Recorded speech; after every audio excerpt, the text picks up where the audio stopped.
Okay, I'm just going to go ahead and get us started. So, hi everybody. Thanks for joining us today. I see some regulars, so I'm glad to have you guys back. That's awesome. My name is Jenna Nilo. I am the Director of Marketing and Outreach for Illinois Digital Educators Alliance, and I want to just welcome you all. Today we are going to welcome back one of our partners, Class Intercom, and Taylor Siebert is going to be speaking to us about simple design for your school's social media. So before we begin, just a few housekeeping notes. Please do me a favor, do Taylor a favor more importantly, and keep yourself muted throughout. I don't know if you can hear my dog barking upstairs. Just keep yourself muted, and then that way there won't be any background noise for Taylor. If you do have any questions, please go ahead and use that chat, the Zoom group chat over in the app, in the online app, whatever. So just put your questions in there. I will monitor the questions throughout the period, and will interrupt Taylor when appropriate so that he can go ahead and answer those questions. At the end of today's session, I will be posting in that same chat window a link for your PDH.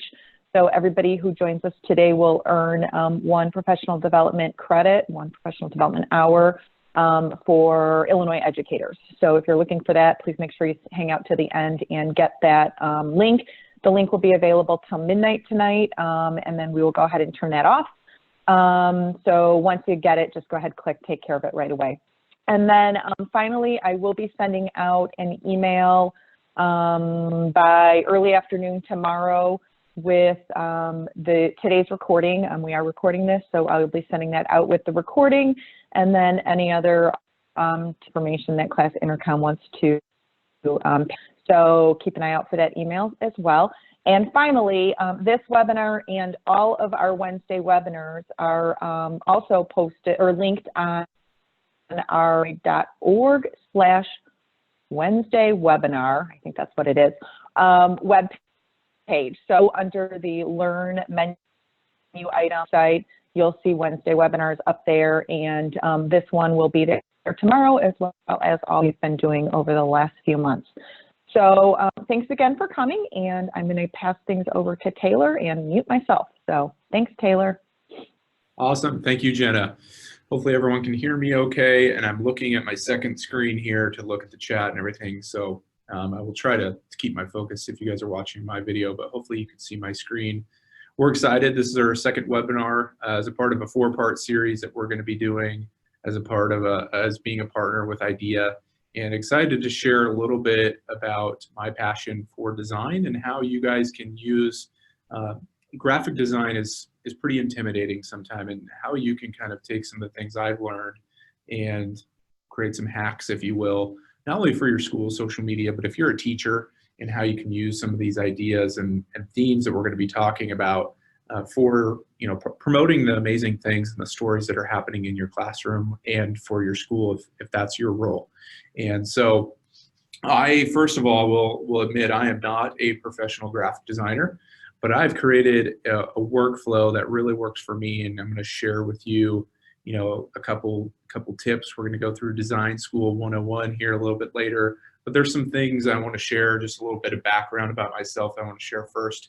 And also, if you want to join the conversation, we help schools manage their social media in one place and get students, staff, communications, administrators to collaborate together on their social media. We think design is an important piece of that. You can follow us and tag us on Class Intercom and use the hashtag ContentGen on Twitter or Instagram if you found something valuable in today's conversation webinar. And awesome, thank you, Chad. You can hear me good. So encourage you guys to do that. We'll be monitoring those channels here as we go throughout the webinar. So let's go ahead and get started.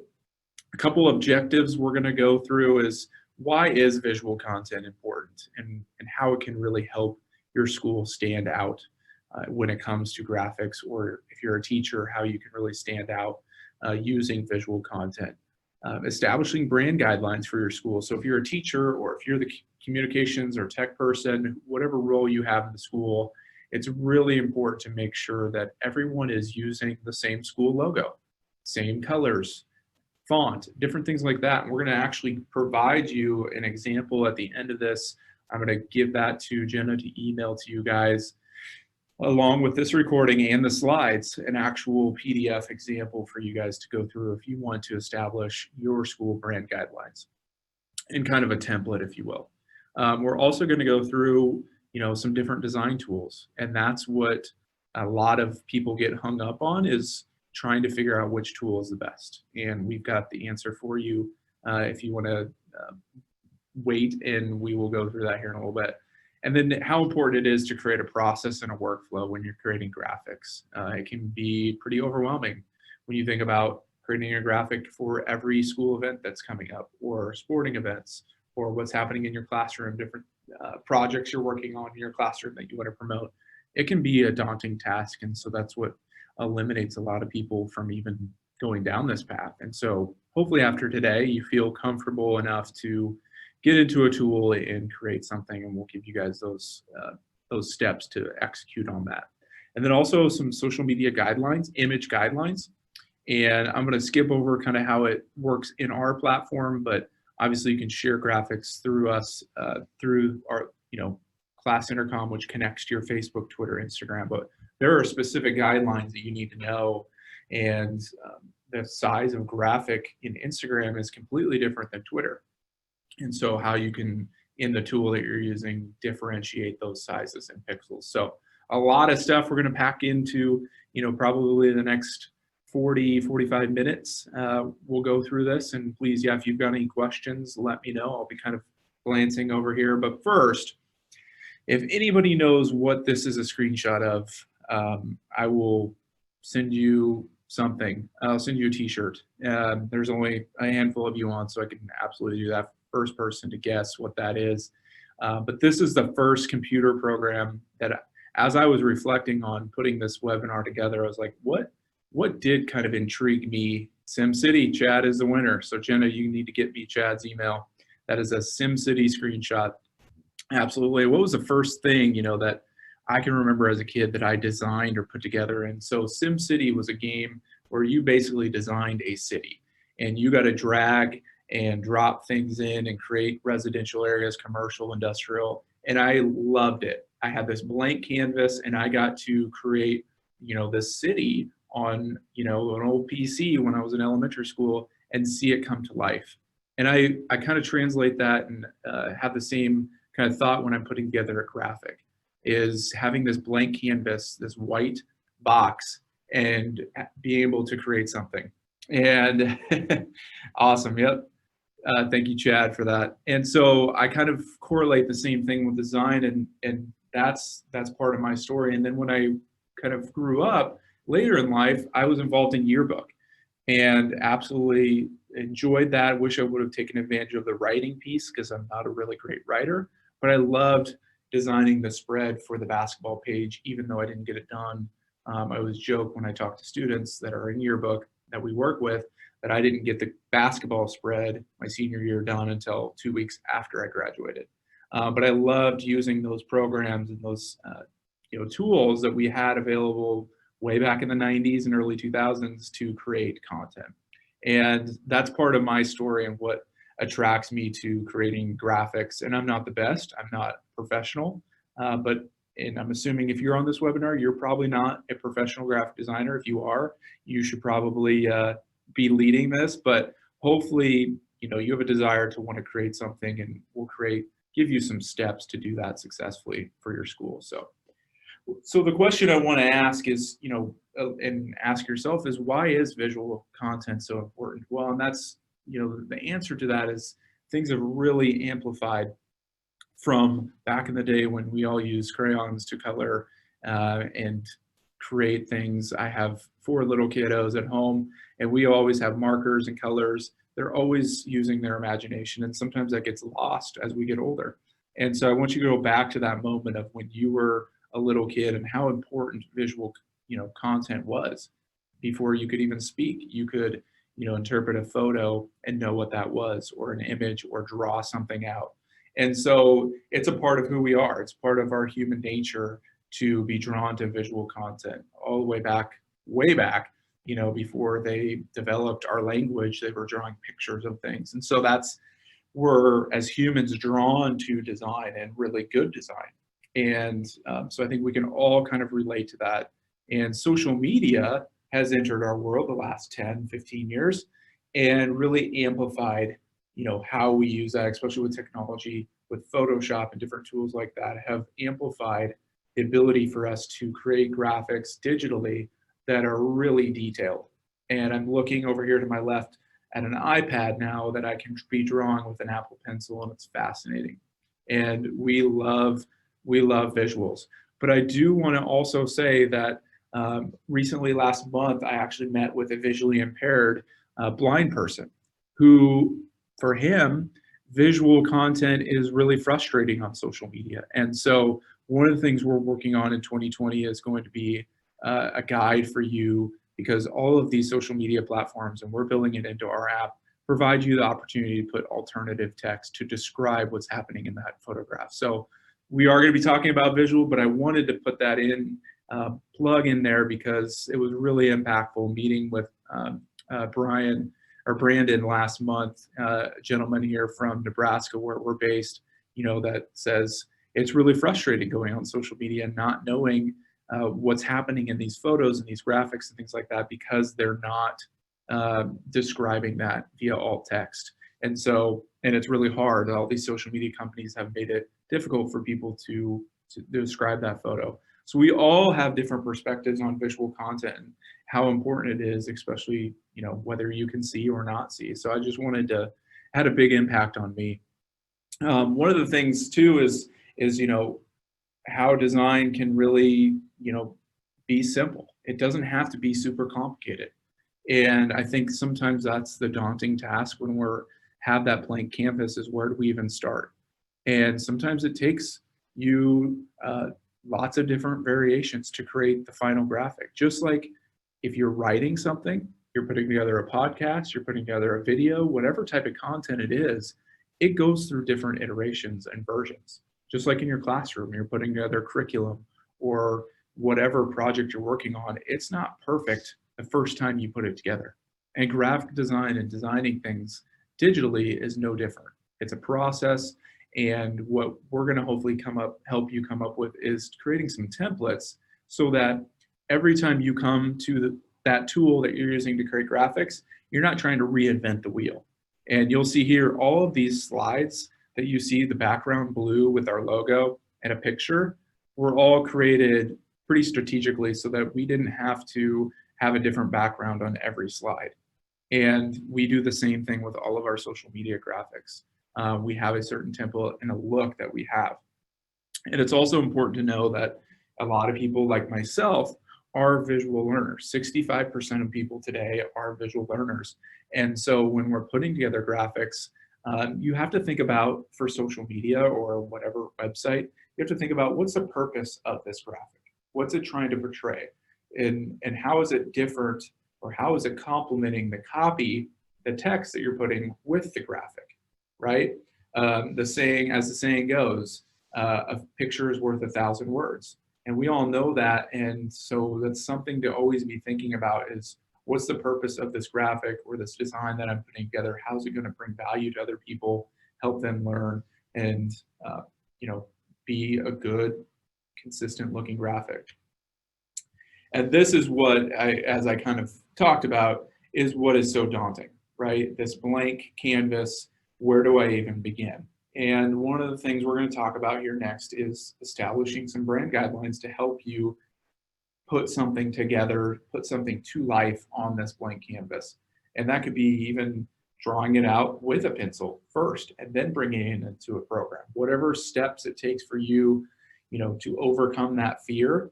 That's my goal for today, and we're going to try to pack into this, is that you overcome that fear. If that is, something that you struggle with in creating graphics, is you don't even know where to start. Well, the first thing you're going to want to do is establish some brand guidelines for your school. And that's what we're going to go through here first. So with those brand guidelines, one of the most important things is figuring out what colors you are going to be using. And we've got a great tool that I'll be sharing here. I think I've got it in here. I hope I added that. If not, I'll give it to Jenna to send out.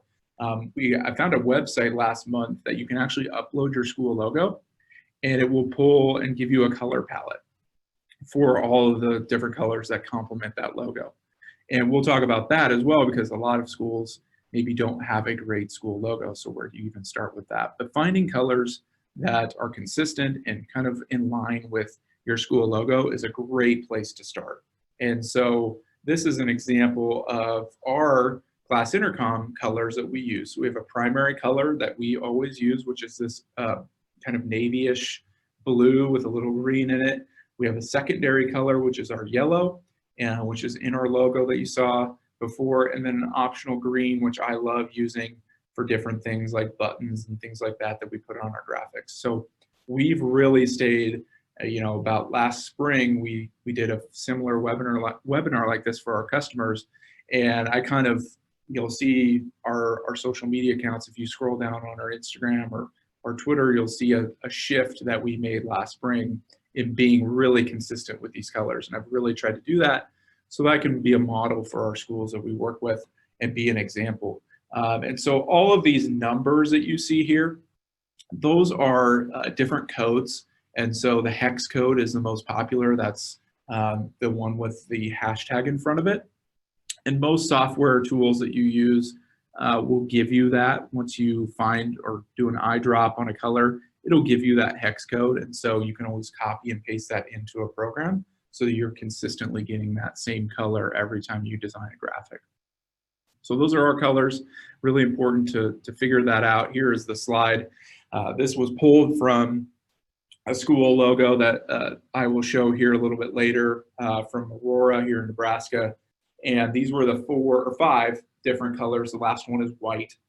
So you go to this website, it's called coolers.co, upload any image. It could be a picture, it could be a graphic, logo, whatever it is, and it's gonna give you a color palette, which I think is just a game changer.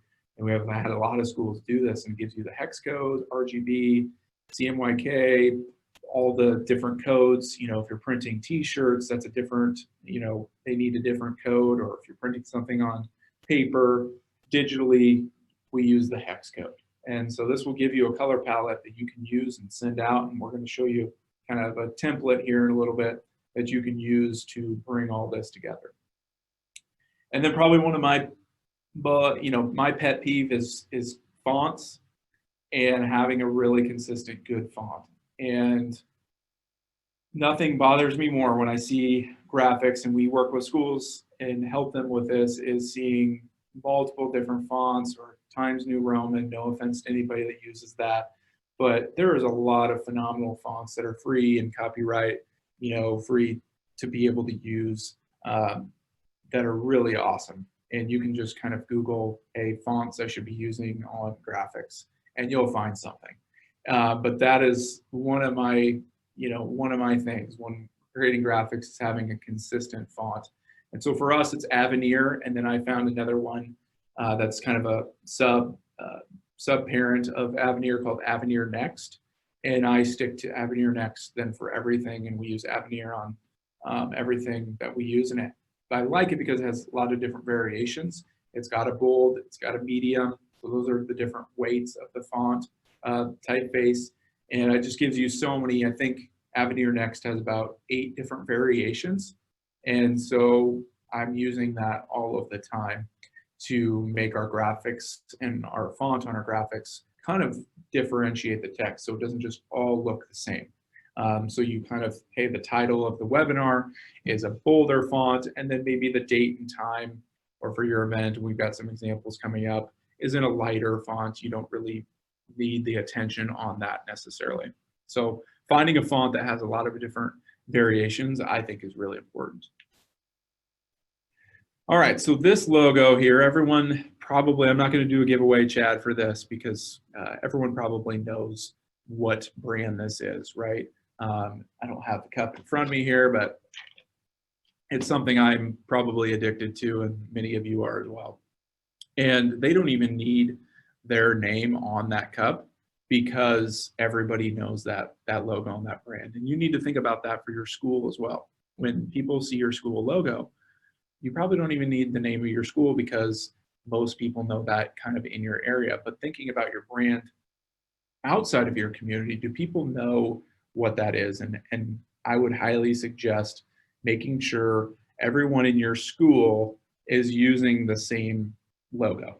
And that can get really messy once you start working with t-shirt companies, website companies, different teachers, do little different variations. Super important that everyone's using the same logo, whatever's printed in your gym, in front of your school. You need to think about not only digitally, but offline, and what people are seeing when, your school's brand, when they're coming into your school, what are they seeing? And then they're going on to Facebook and seeing a graphic and it's a totally different logo. They're not going to associate your brand together. It's going to be separated. And in our opinion, and what we're trying to help schools with, is those need to be the same. They need to be consistent to help you establish that brand as people spend a lot of time digitally, and it's part of your story. And it's really important to have that consistency, just like with your fonts, your colors, and everything else.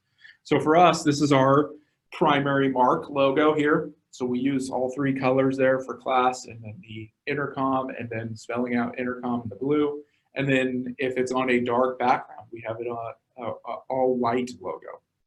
And then even having it with a tagline, like students have a story.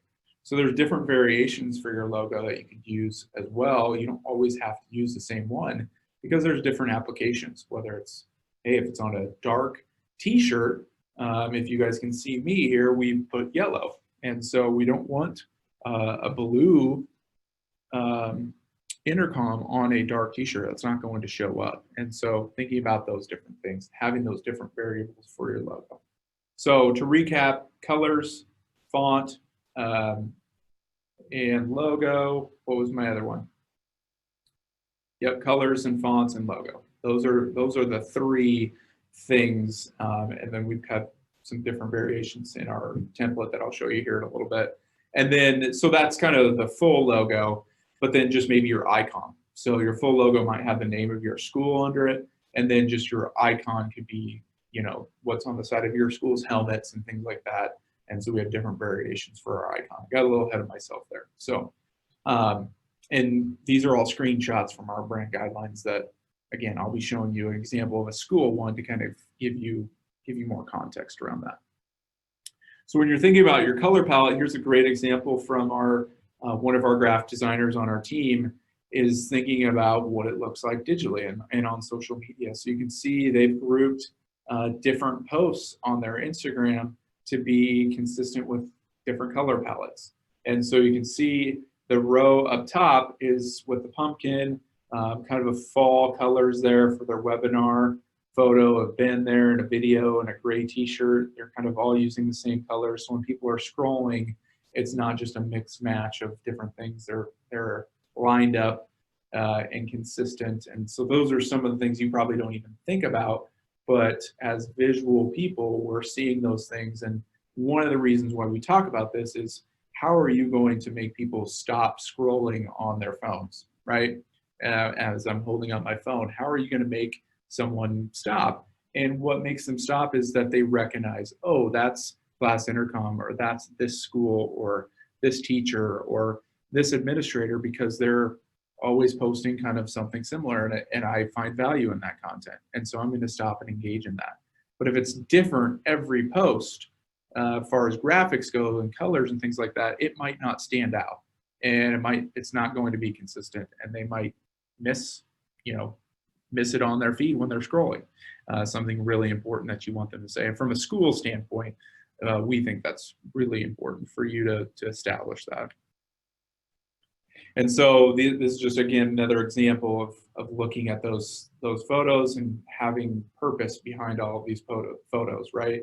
So whether it's apparel or it's a holiday post, it's got a certain theme, having fun in the office, different kind of themes have a different feel for each post. And you can identify those categories. Okay, if this is a sports post, we want it to look this certain way. If it's academic, we want to show kids learning. Well, we want to show their face, and we want to show them and the project they're doing, right? And athletics, we want to show them the students performing on the court. And if it's community, we want to show our businesses and our town and things like that. Those are the types of things we're talking about here, every post having a purpose and kind of a theme around that, and then integrating that, the fonts, the logo, the colors into those posts, if it's a graphic you're creating, or it could just be a photo, right? And thinking about that. So again, here's an example of us and our brand, keeping it consistent, making sure our Twitter photo pops out a little bit. So you can see that green when you're scrolling, that really comes out when you're scrolling on Twitter on top of white. So thinking about that, our cover photo there. And then on the left is our Instagram. So all of our posts kind of have a similar feel to it with that blue background and some of our different colors. We're trying to be a little, mixing it up a little bit. So it's not just all blue and all graphics. We want some photos of us and traveling and me and different places we go. We want that to be on our Instagram as well. So we're thinking really strategically, and you guys can take those same things, again, whether you're a teacher or you're helping run your school's social media. All right, so I told you guys we were going to talk about which design tool was the best, and kind of led you on because the answer is actually none. There is not a best tool out there. It all really depends on what you're comfortable with, right? A lot of people use Canva. There's Photoshop, Adobe Spark, which is kind of Photoshop's, dumbed down version a little bit to compete with Canva. And then there's Pixelmator, there's Pixabay. There's so many different programs that you can use, whether it be web-based or you download it. There is not one that's going to be that I say, hey, is the best. Personally, I use Pixelmator, and I actually just upgraded Pixelmator Pro now, which is a program that's just on a Mac. You download it, and I just love it. And they actually added a feature now so you can go to their social templates, and they have all the sizes that Twitter, Instagram, Facebook require or kind of suggest already built in for your canvas size when you're putting together a graphic, which we'll go through. I would love to hear if you want to put in the comments here what you guys are using. As I go over here to the chat here, if you guys are using any or looking, hey, which one should I use? It really depends, what kind of device you have and what you're comfortable with. And that's why Canva is so great. It's really easy, a drag and drop, but it's also, you can go really in depth and have multiple layers and things like that. And then when you introduce the iPad and all these other different devices, there's so many different apps out there. So find one that works for you. I know lots of people use Adobe Spark. A lot of schools use Canva. Photoshop's going to be something if you have students involved. Yep. So yeah, even Google Slides is great. Pixelmator is not free, Chad. I know Canva is free. Photoshop is not going to be free, and Adobe Spark is free. That I'm pretty sure. So you may want to double check on that. Canva has a paid version. Photoshop is going to be, if you've got students involved or you're looking to do graphic design, professionally, Photoshop is absolutely the tool you should be diving into. And you can literally just go to YouTube and type in Photoshop 101, and there's so many people out there sharing tutorials, how to do different stuff. So yeah, WeVideo, I didn't know they did graphics, but if they do, that's cool. Google Slides, PowerPoint. I talked to several people that use PowerPoint to design things. Pages on your Mac, you can design graphics.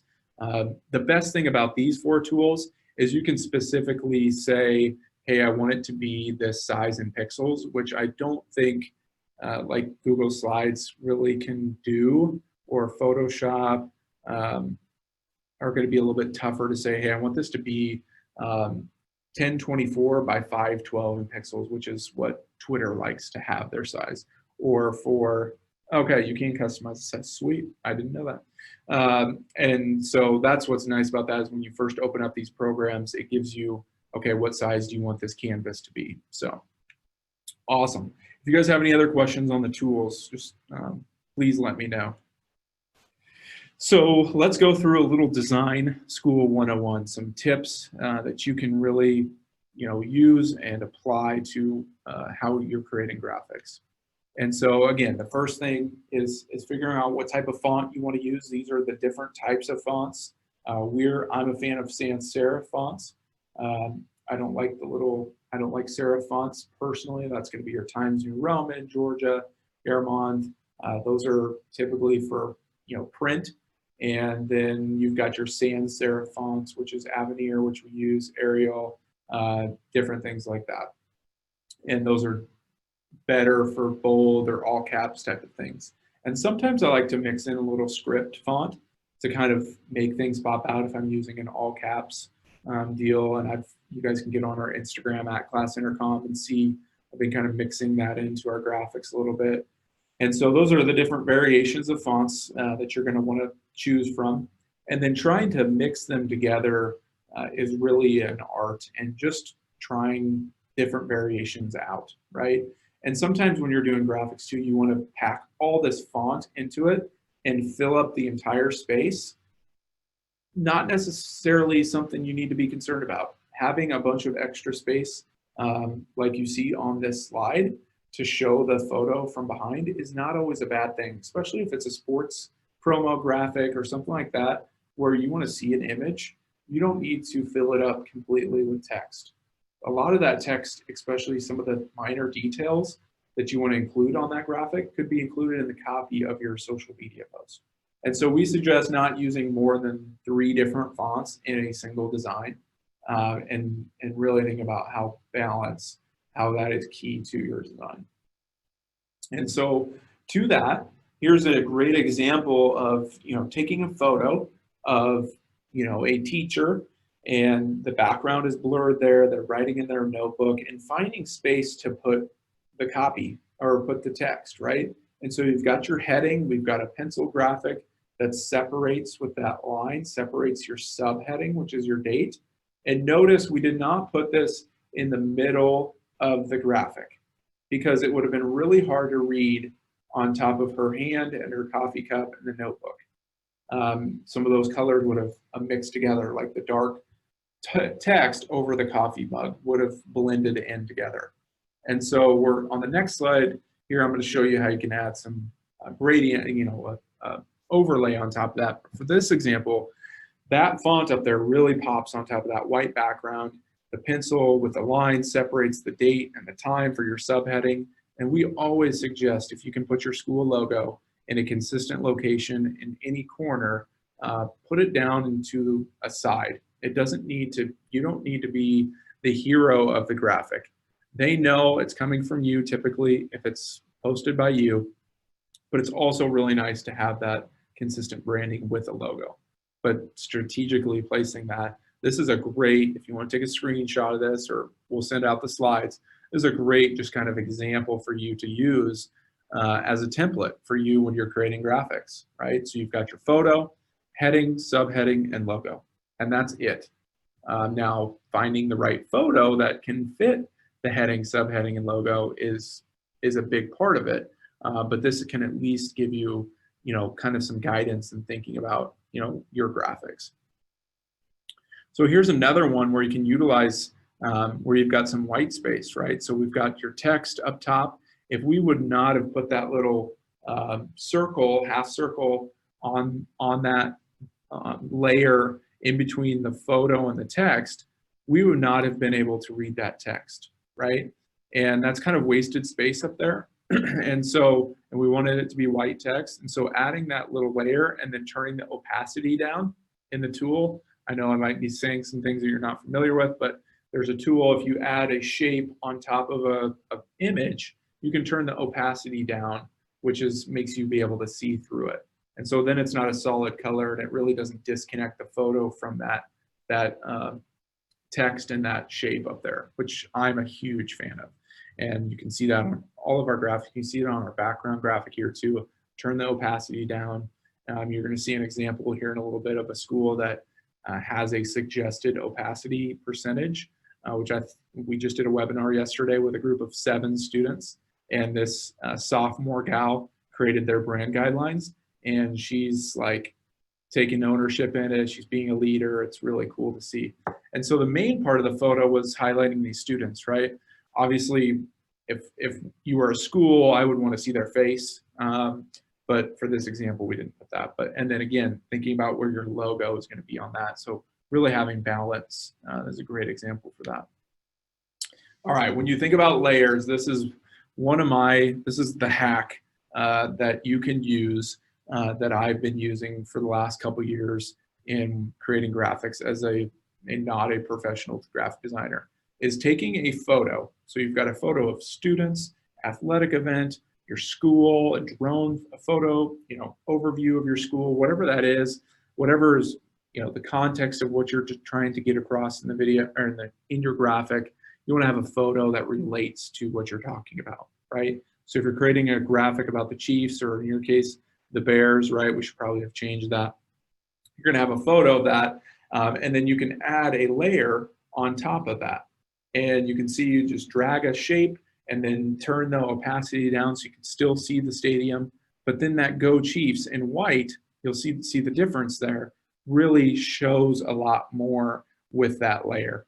And so anytime I'm creating graphic, and I wanted to put a video together to play to show you how I put together graphics, but this image does it as well.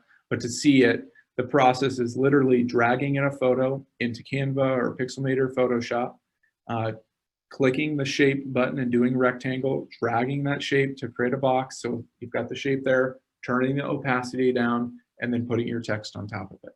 Those three things can really change the way your graphics look. And obviously you could add more text. You could have, other things happening, your school logo and things like that. That's a really simple way for you to add text on top of a photo. Otherwise, it's really hard to read that text. You can maybe try to fit it on the field, but then there's people, just little things like that. And I'm happy to go through that in more in-depth tutorial with you if you guys are interested in that. We're just kind of covering the overview and basis here today. So when it comes to creating a process and workflow, and we talked about that at the beginning and how important that is, and organizing all of your files, right? And so whatever tool you decide to use, and I don't do a great job of this, but I've got a file naming structure that I use, which typically is, our company name, the type, whatever's happening. Is it a webinar? What type of webinar is it? And then I actually put the size in pixels in the file name. And so then that helps me, if I'm creating something for Instagram, it's going to be square. And if I'm creating something for Twitter, it's more horizontal, which we also use as our blog post feature image. And then figuring out a way, how are you going to store these? Where are you going to put them? You want other people to be able to see those or have access to those files. How are you going to, where are we going to save them as? And so we've got some what file types here that we're going to share in just a second as well. But when you're creating those files, you need to have that process and have that already in the back of your mind going, okay, I'm creating a graphic. I know it's going to be this size. I know what I'm going to save it as after I'm done, and I know where it's going to go next. And so when you're saving it, these are the kind of main file types you probably are familiar with, but there's JPEG, which can be used for web. It's pixel-based. It's the smallest file size. And the biggest difference between JPEG and then there's PNG, which I typically do, is a PNG has a transparent background. And so our logo down there, you see in white, our intercom, that is a PNG file. And that's because it's outlined the main part of our icon, and I've dropped it on top of something else, and it's got a transparent background. So when I created it, it's in a 400 by 400 box, but I made that background be removed, and so the logo is just the main thing that I wanted to export. If I would have exported that 400 by 400 canvas with the logo on that, it would have had a white box around it that was 400 pixels by 400 pixels. And that would have not looked very good. First of all, a white logo with a white box, it just looked like a white box. You wouldn't have even seen it. And so that's the biggest difference. Hopefully that made sense. It did in my head, but I'm using my hands a lot now too. But that's the biggest difference when you're creating graphics and you want to take out the background and not make it look like a box. You want it to look like the logo down there. It's a great kind of way to think about that. For social media, a JPEG, a PNG is fine. all social media platforms are going to recognize both of those. What they won't recognize is a PDF. So everyone knows what a PDF is. That's for if you're printing something or you need to share something that's got a lot of detail that you want to print. That's not going to translate very well to sharing on social media.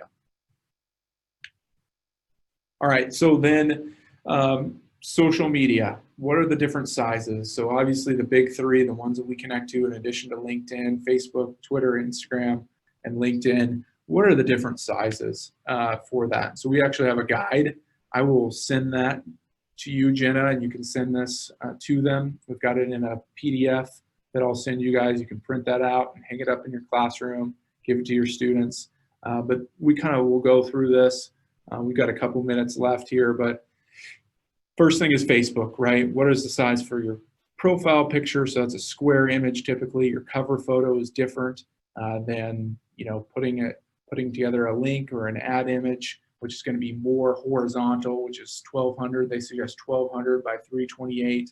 Or if you're putting together an event, that's going to be 19 by 1080, which is the size of these slides, which is a very nice size as well. Again, I'm going to give you these slides so you can see that. TikTok. TikTok is going to be very similar to a story photo, so it's going to be more vertical, I believe. We cannot connect to TikTok through Class Intercom. They do not have an API, and there's some other kind of governmental things happening there as well.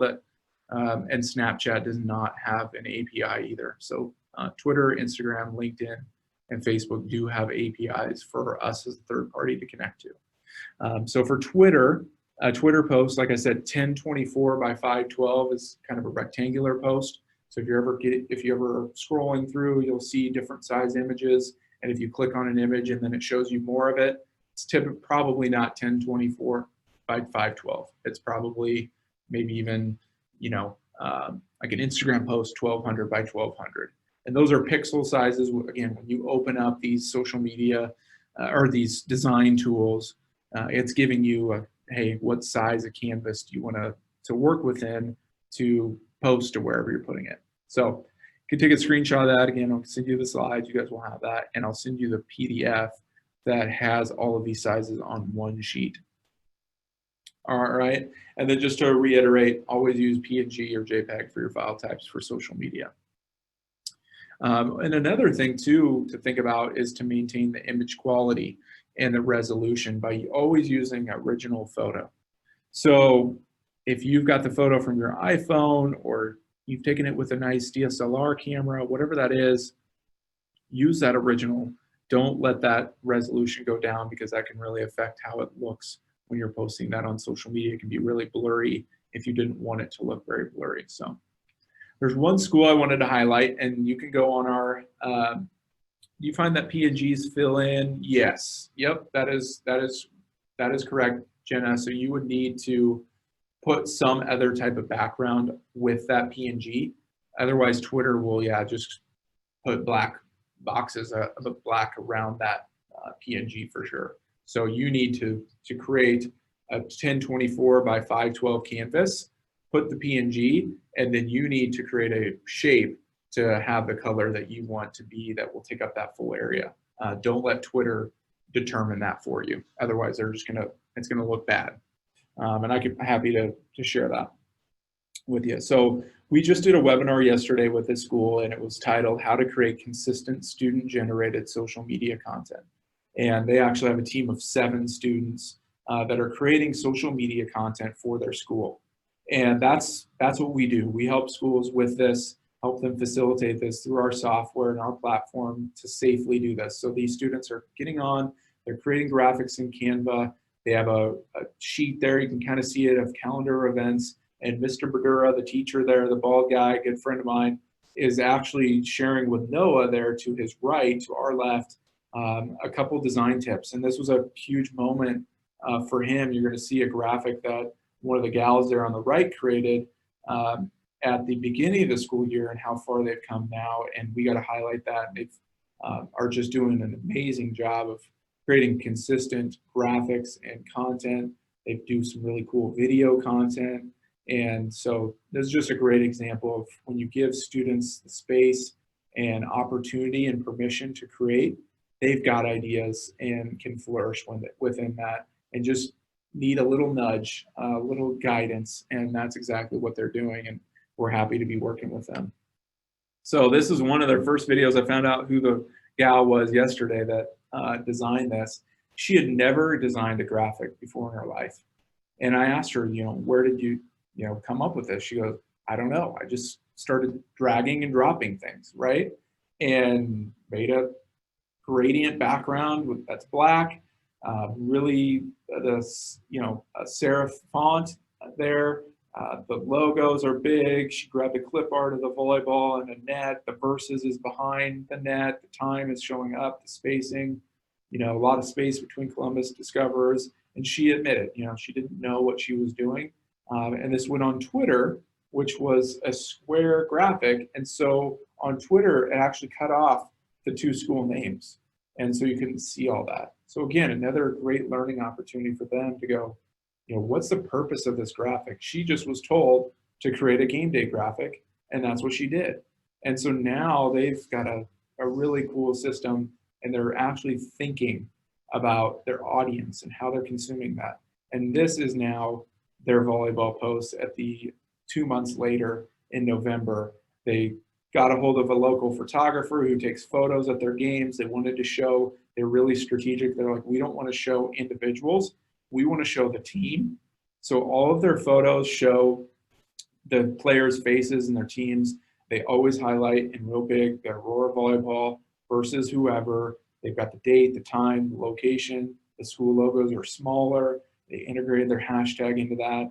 And you can go and check them out. Instead of the hashtag there, Aurora Huskies, you can just put @Aurora Huskies, and you can check out all of their content. They do a phenomenal video series that is called the Pie Face Showdown, which is a little game that you hit these little hands, and if you don't click fast enough, pie, like whipped cream, hits you in the face. And they're taking two staff members and they're competing against each other. And it's changed the culture of their school because students are watching this and seeing their staff in a different way and going, wow, this person is actually kind of fun and not mean and just wanting to ruin my life with homework every day. They're a real human being. And so, and their social media team, that group of students came up with that idea. And this girl had the game and she edits the video like she owns it. And then the girl here and the guy, they are assigned a specific sport and they own it. They own the graphics. And then one of their gals, skip over this, created this. She's kind of turned into the design nerd and didn't look up anything, didn't Google anything. She's like, I don't really like to look at anything else. And she created this design template. Please take a screenshot of this. I don't have this to send, but you'll get the slides. And she created this for their whole team. And Mr.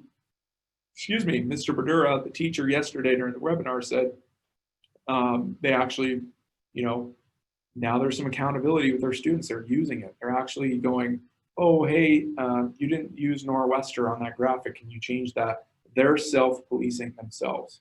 And that's the power. That's authentic learning. That's what's going to happen in the workplace. And these are a lot of these students are sophomores.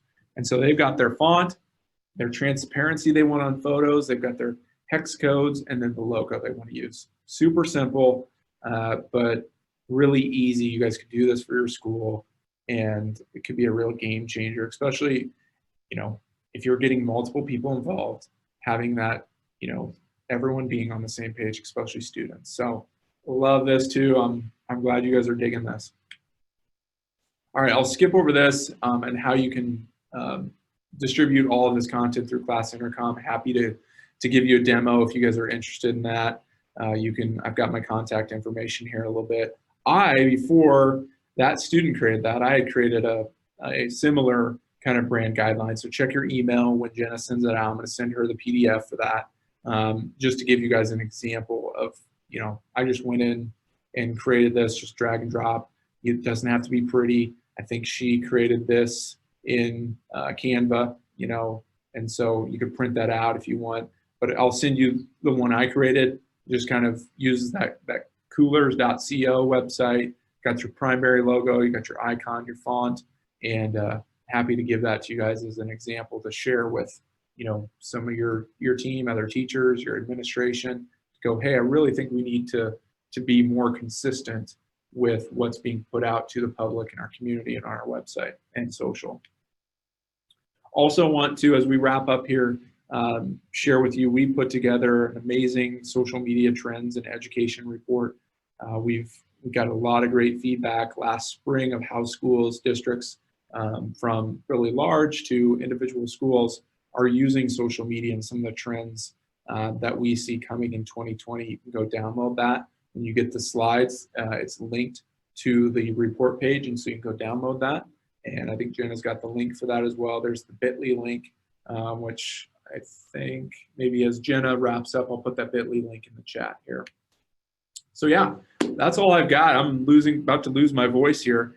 Thank you guys for joining. Hopefully you picked up one thing that you can implement and execute on. Happy to do this webinar today. And we've got a great blog post on our website, 3 ways to dress up your holiday content. So if you're working on some stuff coming up for the holidays, we got 3 great tips for you to not just have a stuffing mentality with your content, that is pun intended there, but to dress it up a little bit nicer and to think outside the box for your holiday content as Christmas approaches and there's a break. You can follow us at Class Intercom. My email is taylor@classintercom.com. And thank you guys for joining and love the interaction on the chat. Had a lot of fun. I'm going to hand it back over to Jenna here to close us out. Okay, hey everybody. Thank you so much, Taylor. I think you and I are soulmates or brothers from another mother, brother, sister from another mother or something, because even your background, I was like, oh, it's me, it's me, it's me. So that's awesome. And you know what? All of us graphic design people are kind of, you know, we all were yearbook nerds at one point. Yeah. I did a yearbook advisor for I don't even know how many years. I don't know how many blessed yearbooks I've created over the years. Awesome. So anyhow, that I was completely engrossed in that webinar. So thank you so much. I'm looking forward to the information that you're going to be sending, and I will get that out to everybody via email tomorrow. So thank you. And I just wanted to point out, and we're kind of off screen here. Oh yeah, sorry. That's okay. So everybody, we do have upcoming webinars. We've got 2 more in December before Christmas. So on December 11th, we have Sharpen STEM Skills and Increase Student Interest in STEM Careers with one of our newer partners, EverFi. So that's next Wednesday from 4 to 5 p.m. Again, we're kind of keeping with this 4 to 5 p.m. Time slot. I hope that's working well for everybody. You can see the registration there. Just go on our website. And then the following week, we're switching things up a little bit. Dun, dun, dun, dun. Woo. Okay, so we are doing, the IDEA staff is going to be doing a Winter Win It All webinar that Wednesday. So it's December 18th. And we kind of are doing a 12 holiday day giveaway. So we'll be going over 12 resources that we're going to introduce to you, and then be giving away lots of prizes throughout the time period. So please join us for that one, because that will be a fun one, and you have to be there to win. So be there or be square. So unless anybody has any other questions, I'm going to pop in the chat. I know Taylor just sent over that social media and trends report. I'm going to pop in the link for your PDH for attending today. So go there. That's again open until midnight tonight. And look for the email tomorrow. We'll hang out for another minute or 2 if anybody has any questions. Otherwise, thanks for joining us today. And honestly, guys, this screen that you're looking at right now, it's not as pretty as Taylor's stuff, but I did that in Google Slides, and I created a GIF with I just moved the stuff along and created the different slides, saved them as JPEGs, put it in a GIF maker, whatever you guys, however you pronounce it, put it in online and saved it as the GIF, and that was as easy as that. So it's not completely professional. It was meant to be kind of goofy, but super easy. So there you go for that. I also did want to point out a service that I use for a lot of the images and things like that. So where these snowmen came from is FreePix. So if you're looking for background images and things like that, FREEPIX, I'll put that in the chat window as well. Not PIC, oh no, PIK. Yeah, you're right. FreePix.com. Double check that before. Yeah, that's it, PIK. Yeah, FreePic. If you spell it wrong, I accidentally did that the other day, and it goes to some really bad things. Yep, that's why I wanted to be careful. Yes. Here's another, So, here's what I use for finding like copyright-free images. So like actual photos, and these are all free that you're able to use as well, so. Perfect. Yeah, FreePix is not free unless you pay, the photos you have to attribute, which you can attribute, unless you pay for them, then then it comes with your thing. But if before we got a subscription there, I just attributed everything. So there you go. But those are some great resources as well. So thanks everybody. If you have any more questions, pop them in. Otherwise, we'll be signing off in just another minute or two. So thanks so much. And thanks again, Taylor. I love it. Thanks, we'll Jen. be with you guys again next month. I want to say January I think it's 4th the first, again. Yeah, first Wednesday. The first Wednesday. Yeah, whatever that one is. That's our next one with you guys. So very good.